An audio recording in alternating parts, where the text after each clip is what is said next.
I know that Donald Trump will probably come after me again, and my attitude's going to be the same.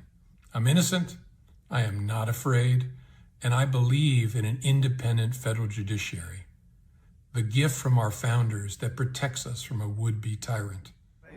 They got out on a technicality, and you'll see what happens from here on. But if you look at the actual charges, I think anybody that looks at them very fairly would say, boy, are they guilty. So let's see what happens over the next week. You know, the court didn't say you couldn't bring the case, re-bring the case, or appeal the case.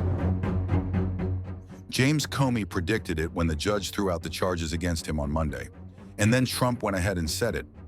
Is the Trump administration actually going to re-indict the former FBI director? On paper, yes. Dismissed charges can often be brought back. In reality, this one is far messier, legally and politically. The drama began Monday when U.S. District Judge Cameron McGowan Curry threw out criminal indictments against Comey and New York Attorney General Letitia James. Not because of the evidence, but because the prosecutor herself, U.S. Attorney Lindsey Halligan, was unlawfully appointed. That bombshell instantly raised the question, if the indictment was invalid from the start, can prosecutors try again? Normally, federal law gives them a safety valve, 6 months to refile charges even if the statute of limitations has expired. But Judge Curry suggested that safety valve doesn't apply here.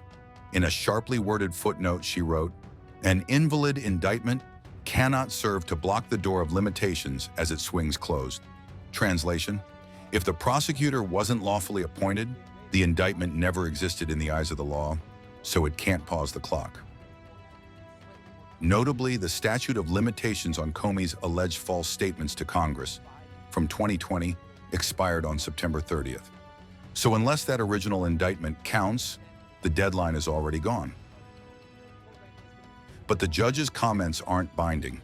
The Trump administration could still take a gamble, refile the charges, and argue in court that the 6-month extension applies.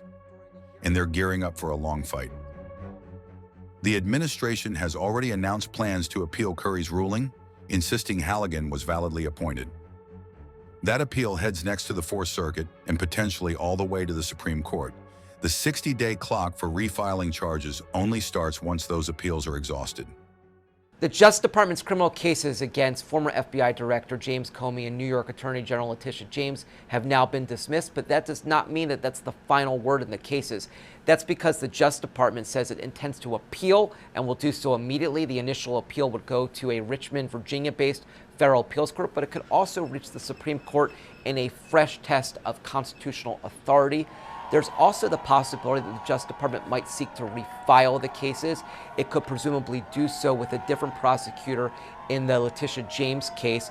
But the question of whether it can do so in the Comey case is slightly more complicated, and that's because the statute of limitations for his case is 5 years, and it would have appeared to have run back in September, just days before the indictment was filed. So in the event the Justice Department does seek to recharge Comey, we can expect there to be additional legal wrangling as to whether that statute of limitations has formally expired and would foreclose an additional future indictment of Jim Comey.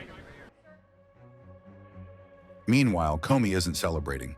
In a video posted Monday, the former FBI chief called the case a political hit job, a prosecution based on malevolence and incompetence. I'm grateful that the court ended the case against me, which was a prosecution based on malevolence and incompetence, and a reflection of what the Department of Justice has become under Donald Trump, which is heartbreaking.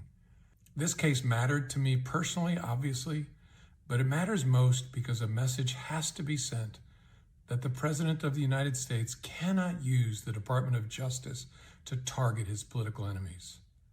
I don't care what your politics are, you have to see that as fundamentally un-American and a threat to the rule of law that keeps all of us free. I know that Donald Trump will probably come after me again, and my attitude's going to be the same.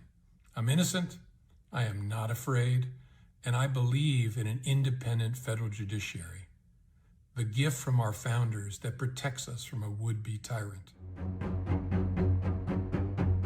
Judge Curry also rejected Attorney General Pam Bondi's last-minute attempt to salvage the case, writing that Bondi's memo arrived after the statute of limitations had run out and was too late in the day to be effective. Lindsey Halligan's future is another open question. The White House is standing by her, even though Curry ruled that all actions taken under her appointment were unlawful. And reports say prosecutors in Virginia were still told Monday to sign her name on filings, despite the ruling. No, because Lindsey Halligan was legally appointed, and that's the administration's position. I know there was a judge who is clearly trying to shield Letitia James and James Comey from receiving accountability, and that's why they took this unprecedented action to throw away the indictments against these two individuals. But the Department of Justice will be appealing very soon, and it is our position that Lindsey Halligan is extremely qualified for this position, but more importantly, was legally appointed to it. Important to note, Letitia James can be re-indicted without the same time pressure. Her statute of limitations has not expired. Other Trump critics like John Bolton and Adam Schiff remain under active investigation. So can Comey be indicted again? Legally, it's possible, but it is an uphill climb, hinging on a disputed appointment, an expired deadline, and a complex appeals timeline.